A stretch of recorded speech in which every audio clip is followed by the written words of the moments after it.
Bonjour à tous, donc aujourd'hui on va voir ensemble les péricardites aigus et chroniques. Donc on va commencer par les péricardites aigus. Un petit rappel anatomique, donc le cœur se trouve dans le thorax et il est recouvert d'une séreuse qu'on appelle le péricarde. Donc le péricarde est constitué de deux types, donc un péricarde dit fibreux, donc qui relie le cœur aux structures thoraciques, donc le diaphragme et la face postérieure du sternum, et un péricarde séreux qui enveloppe le cœur. Donc il est constitué de deux couches, donc un péricarde dit pariétal et un péricarde dit viscéral qui entoure le cœur. Donc c'est ce péricarde qui nous intéresse parce qu'il est à l'origine des péricardites aigus. Donc c'est son inflammation qui génère ou qui est à l'origine de la péricardite aiguë. Donc voilà des schémas qui représentent le péricarde. Donc on l'a déjà dit, donc c'est quoi une péricardite? Ben, c'est une inflammation aiguë du péricarde, donc avec ou sans épanchement péricardique. Donc, pour ce qui est des définitions, donc on parle d'une péricardite aiguë donc lorsque c'est un nouvel épisode. Donc on parle d'une péricardite incessante lorsque les symptômes durent au-delà d'un mois et demi sans rémission. Donc on parle d'une récurrence lorsque on a une péricardite aiguë qui récidive après un mois et demi de rémission. On parle d'une péricardite chronique lorsque les symptômes durent plus de 3 mois. Donc je répète, péricardite aiguë, donc nouveau début, donc incessante lorsque les symptômes persistent sans interruption au-delà d'un mois et demi. Donc une récurrence lorsque le patient a eu une péricardite, donc il a été guéri, on va dire, et qui fait une rechute au-delà d'un mois et demi, et on parle de chronicité lorsque les symptômes durent plus de 3 mois. Donc sur le plan anatomopathologique, on distingue deux types de péricardites. Les péricardites sèches, donc sans effusion ou sans épanchement péricardique, et les péricardites avec épanchement. Donc le degré d'épanchement varie d'une petite à une grande abondance. Et la nature du liquide donc, diffère en fonction des étiologies. Donc le liquide peut être jaune citrin, hémorragique, sérohématique ou purulent, comme il peut être libre dans la cavité péricardique ou bien cloisonné. Donc cliniquement, comment ça se traduit? Donc ça se traduit essentiellement, donc c'est le maître symptôme par une douleur thoracique rétrosternale. Donc quelles sont les caractéristiques de cette douleur? Donc c'est une douleur le plus souvent aiguë, donc qui augmente à l'inspiration et qui est soulagée par la position penchée en avant et les anti-inflammatoires. Donc cette douleur peut être associée à d'autres signes, donc de la dyspnée ou des signes de compression médiastinaux, donc OK, dysphagie. Et cela témoigne le plus souvent de l'abondance de l'épanchement péricardique. Donc pour ce qui est des signes généraux, donc on peut retrouver les signes généraux en général en rapport avec l'étiologie de la péricardite, donc de la fièvre, des arthralgies ou bien des amaigrissements, des sueurs dans certaines étiologies gastriques. Donc sur le plan de l'examen physique, donc, le maître signe c'est le frottement péricardique, donc, qui est pathognomonique, donc c'est un bruit systolo-diastolique, mésocardiaque, et qui a une tonalité bien particulière, donc il est rude, râpeux, dit en craquement de cuir. Donc je répète, donc frottement péricardique, c'est un bruit systolo-diastolique qui a une tonalité, un timbre particulier, donc râpeux, en craquement de cuir, donc une sorte de frottement. Donc on peut trouver aussi des assourdissements des bruits du cœur lorsque les épanchements sont de grande abondance. Donc en extracardiaque, donc il faut rechercher impérativement les signes de mauvaise tolérance, donc prendre le pouls du patient et sa pression artérielle, voir s'il y a des signes d'insuffisance cardiaque droite, donc hépatomégalie et turgescence des veines jugulaires, et en plus rechercher des arguments d'orientation vers une étiologie, donc soit examiner le patient de la tête aux pieds, appareil par appareil. Donc sur le plan électrocardiographique, donc, les signes ECG sont fréquents. Donc l'évolution se fait en 4 stades. Donc le premier stade, donc pour les premières 24 heures, donc on note un sus-décalage du segment ST concave vers le haut. Donc ce sus-décalage n'est pas systématisé, c'est-à-dire il est diffus et ne correspond pas à un territoire donné. Donc, entre 24 et 48 heures, on note un retour du ST à la ligne isoélectrique avec un aplatissement des ondes T. Donc, entre 48 heures et une semaine, on note une inversion généralisée des ondes T. Puis, au-delà d'une semaine jusqu'à 2 mois, un retour à la normale de l'ECG. Donc on peut trouver d'autres anomalies à l'ECG, donc le sous-décalage du PR qui est assez évocateur, voire très évocateur de péricardite. On peut trouver des troubles du rythme supraventriculaire. Donc le microvoltage qui témoigne d'un épanchement de grande abondance. Donc qu'est-ce qu'un microvoltage? Donc c'est des QRS qui sont inférieurs à 5 mm. Donc l'alternance électrique. Donc c'est des complexes QRS qui vont changer de taille et ceci, là aussi, témoigne encore une fois d'une abondance de l'épanchement. Donc, à la fin, on peut trouver des ECG normaux. Ceci n'exclut pas le diagnostic de péricardite. Donc voilà les phases ECG. Donc, vous avez ici un sus-décalage du segment ST concave et diffus avec un sous-décalage du PR. Donc ensuite, entre 24 et 48 heures, donc retour du segment ST à la ligne de base, ou à la ligne isoélectrique, et aplatissement de l'onde T. Donc au-delà de 48 heures jusqu'à une semaine, donc, négativation de l'onde T, puis retour à la normale de l'ECG. Donc sur la radiographie thoracique de face, donc le plus souvent elle est normale, mais quand l'épanchement péricardique est de grande abondance, on va avoir une cardiomégalie avec un aspect dit en carafe, donc voilà, et un effacement des bords du cœur. Donc ceci témoigne d'un épanchement de grande abondance.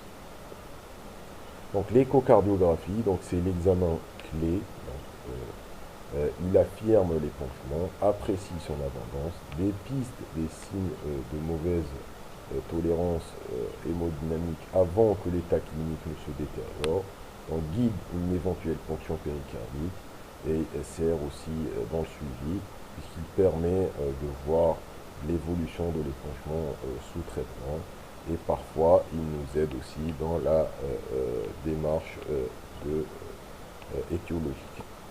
Donc voilà une coupe 4 cavités, donc apicale 4 cavités, qui retrouve un épanchement péricardique de grande abondance, avec là vous noterez donc une inversion du toit de Baudet qui est un des signes avant-coureurs ou des signes de pré-composant.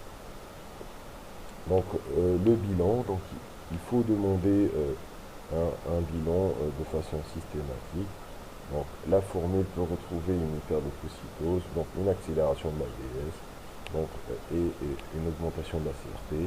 Donc, faire une demande de troponine pour voir s'il y a une inflammation myocardique associée. Donc, une augmentation des troponines témoigne d'une atteinte associée du myocarde. Et dans ce cas-là, on parle de péricardite.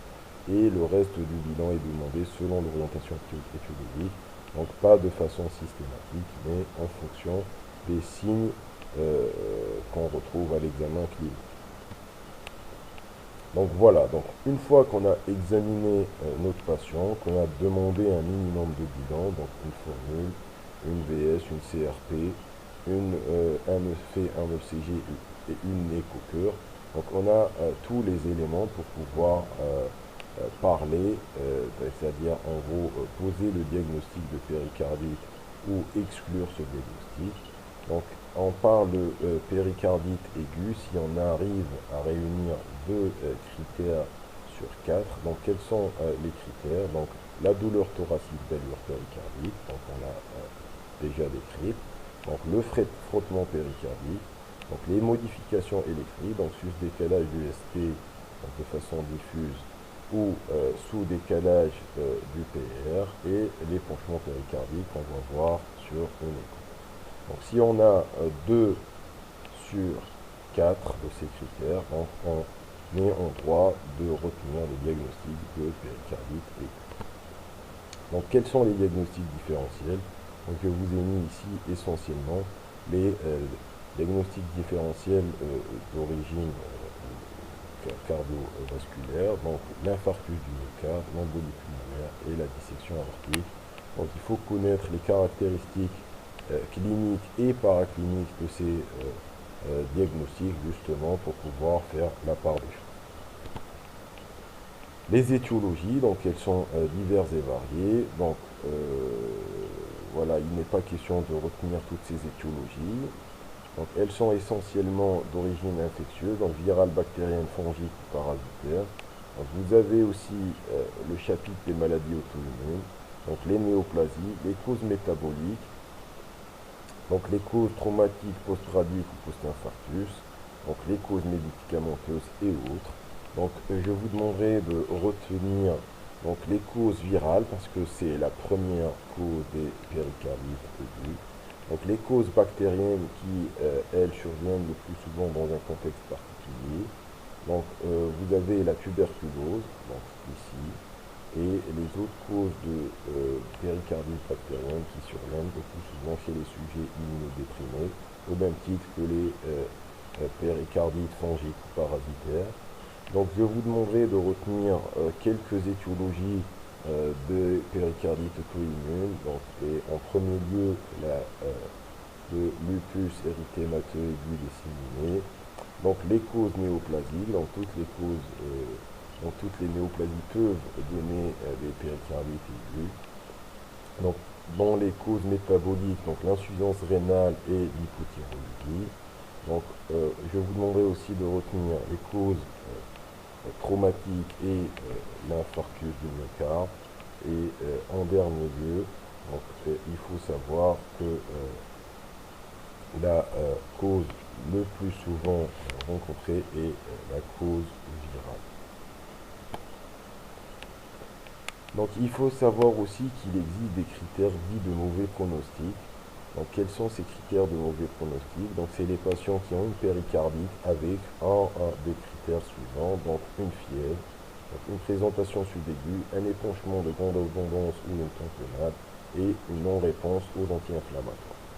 Donc des critères de mauvais pronostic mineurs, donc lorsqu'on a une péricardomyocardite, donc une inflammation du péricarde et du myocarde, donc des patients immunodéprimés, une étiologie traumatique ou bien la prise d'anticoagulants par le patient. Donc voilà le bilan étiologique qu'on fait de façon systématique. Donc on l'a déjà dit, ECG, radiographie du thorax, écho-cœur, CRP et troponie. Donc un bilan étiologique supplémentaire n'est pas recommandé de façon systématique, mais de façon orientée. Et en cas de critères de mauvais pronostic, là aussi, il faut hospitaliser les patients et pousser les investigations. Donc, comment procéder? Voilà, donc, une fois qu'on a examiné le patient et qu'on a réalisé le bilan minimal, donc, on retient oui ou non le diagnostic de péricardite. Donc, si on a les critères requis, donc le diagnostic est retenu. Donc, et on fait un bilan étiologique plus poussé si et si, seulement si on a une étiologie qui est très probable et très suspecte à l'examen clinique et en s'aidant aussi des autres paramètres, ou bien s'il y a des critères de mauvais pronostic qu'on a déjà cités et qui sont mentionnés ici. Donc, si on n'a pas de critères qui orientent vers une étiologie ou bien des critères de mauvais pronostic, donc on entame un traitement anti-inflammatoire et on peut traiter les patients en ambulatoire. Donc si en revanche vous avez des critères qui orientent vers une étiologie ou bien des critères de haut risque, donc dans ce cas-là, il faut admettre les patients à l'hôpital et compléter le bilan étiologique. Donc le pronostic, donc il faut savoir que le pronostic des péricardites aigus est le plus souvent bon et favorable. Donc quelles sont les complications qui peuvent survenir? Donc la tamponnade, donc elle survient rarement donc, dans les péricardites aigus, idiopathiques ou virales, donc c'est souvent confondu, hein, et le plus plutôt l'apanage des péricardites aigus néoplasiques ou bactériens. Donc, et le deuxième risque étant le risque de développer une constriction. Donc ce risque est très faible pour les péricardites aigus et il est en revanche très élevé quand l'origine de la péricardite est une origine bactérienne. Donc on a une évolution vers une constriction de 20 à 30% des cas. Donc un mot sur la tamponnade. Donc c'est quoi une tamponnade? Donc une tamponnade c'est une adiastolie aiguë qui veut dire clairement une gêne, voire une absence de remplissage des cavités cardiaques. Pourquoi? Tout simplement parce que le liquide qui est dans la cavité péricardique va gêner le remplissage du cœur. Donc la tamponnade est une urgence qui engage le pronostic vital. Donc le diagnostic est très simple. Donc c'est des patients qui vont arriver aux urgences avec une altération hémodynamique, donc des tensions basses, des pouls filants, donc avec une dyspnée, donc, et un tableau d'insuffisance cardiaque droite, c'est-à-dire des veines jugulaires turgescentes et une hépatomégalie. Donc un ECG retrouvera des ondes QRS microvoltées et l'écho-cœur, donc qui est l'examen clé, va retrouver un épanchement péricardique de grande abondance avec des signes de tamponnade. Le traitement qui s'impose, c'est la ponction péricardique à chaque fois que possible, voire un drainage chirurgical quand on ne peut pas ponctionner le liquide pour une raison ou pour une autre. Donc voilà schématiquement la ponction péricardique. Donc le patient est en position demi-assise et on fait une ponction sous-xiphoïdienne, sous anesthésie locale. Donc une fois qu'on est dans la cavité péricardique, donc on met des sondes ou des drains pour drainer la cavité. Donc la prise en charge, donc hospitalisation quand il y a des critères mineurs ou majeurs de mauvais pronostic. Donc restriction d'activité physique jusqu'à guérison. Donc si les athlètes on préconise une restriction d'au moins de 3 mois. Donc le traitement médical est fait essentiellement à base d'anti-inflammatoires. Donc aspirine à dose anti-inflammatoire ou AINS avec une gastroprotection par IPP. Donc associé à ça de la colchicine. Donc la colchicine réduit les récidives. Donc en cas de résistance ou d'étiologie spécifique à type de maladie auto-immune, donc la corticothérapie est indiquée, mais sûrement pas de corticothérapie de première intention. Il ne faut pas instaurer un traitement par corticoïde. Donc la base du traitement étant les anti-inflammatoires non stéroïdiens. Donc dans l'évolution, donc il est recommandé de faire des CRP pour voir un peu l'état inflammatoire et essayer de voir quelle est la réponse au traitement. Donc voilà les posologies. Donc aspirine, donc 1 gramme 3 fois par jour pendant une quinzaine de jours, ou bien AINS type d'ibuprofène, donc 600 mg 3 fois jour pendant 15 jours, et de la colchicine pendant 3 mois. Donc voilà l'algorithme du traitement. Donc diagnostic retenu, donc pas d'étiologie précise. Donc aspirine ou AINS plus colchicine et restriction physique. Donc si échec ou bien une étiologie bien précise, donc corticothérapie. Donc si récurrence, on refait le même schéma thérapeutique en prolongeant un peu les durées. en cas de résistance ou de persistance, donc on peut passer à des immunoglobulines, voire des immunosuppresseurs à type d'azathioprine ou d'anakinra. Donc, et en dernier recours, et de façon très exceptionnelle, chez les patients qui ont des péricardites très résistantes et très récidivantes, la péricardectomie, c'est en gros l'ablation chirurgicale du péricarde. Donc voilà, donc, on a vu les péricardites aigus, donc maintenant on va voir les péricardites constrictifs.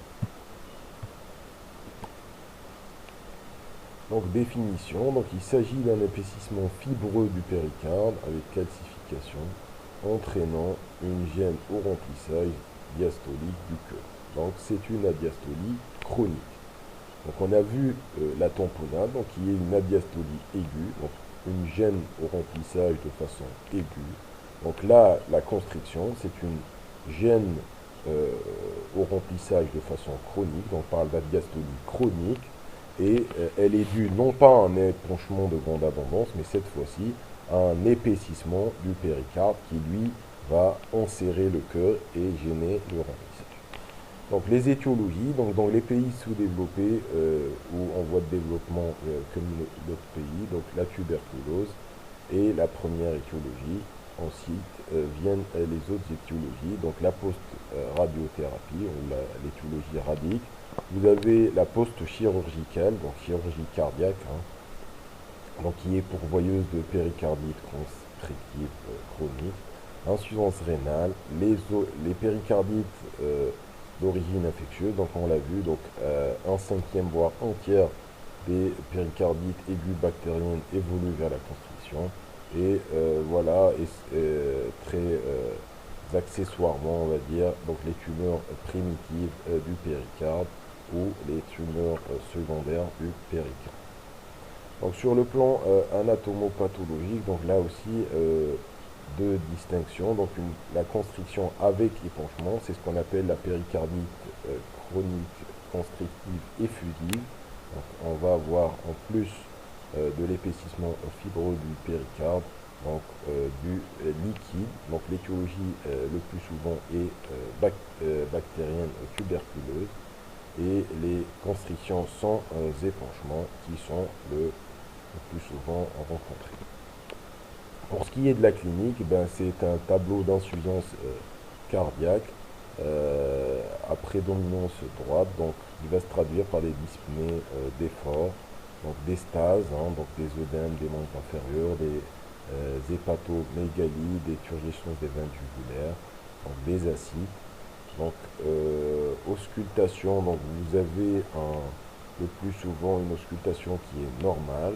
Il y a un bruit qu'on décrit, donc c'est la vibrance péricardique, qui est un troisième bruit diastolique. Donc ce bruit est une sorte de galop protodiastolique, donc qui traduit la gêne au remplissage. Sur le plan électrique, donc vous pouvez avoir des ECG qui sont pseudo-normaux, mais le plus souvent les ECG sont pathologiques, donc avec un rythme qui peut être sinusal ou des rythmes irréguliers à type de fibrillation auriculaire, voire des flotteurs ou d'autres tachycardies supraventriculaires. Donc on notera quand les rythmes sont sinusaux des hypertrophies auriculaires, donc essentiellement gauche, voire des hypertrophies auriculaires droite et gauche, donc des microvoltages et des ontés négatives, voire plates. Donc la radiographie du thorax peut retrouver des calcifications péricardiques, on verra quelques exemples, voire elle peut être normale. Donc voilà, regardez, donc un cliché d'une péricardite constrictive. Donc vous noterez les calcifications ici autour du péricarde. Donc ceci étant une forme caricaturale et évoluée de la maladie. Donc pour ce qui est de l'ECG, donc là vous avez un ECG d'une péricardite constrictive. Donc vous noterez un aspect d'hypertrophie auriculaire gauche avec un microvoltage. Donc regardez la petitesse des QRS et des ontés aplati et négatif par endroit. Donc ceci est un ECG typique d'une péricardite constrictive. Donc à l'écho, donc l'échocardiographie étant l'examen clé, donc on note un épaississement du péricarde, une dilatation du massif auriculaire, donc dilatation des oreillettes droite et gauche, et on notera à l'étude de la fonction diastolique une altération de la fonction diastolique avec un flux restrictif lors du remplissage.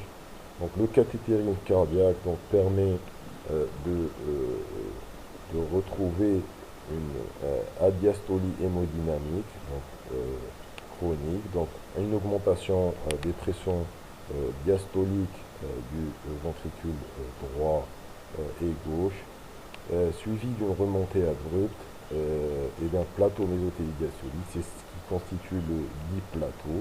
Donc on va vous montrer une courbe hémodynamique correspondant à ça. Le scanner et l'IRM donc, retrouve les épanchements, les épaississements du péricarde.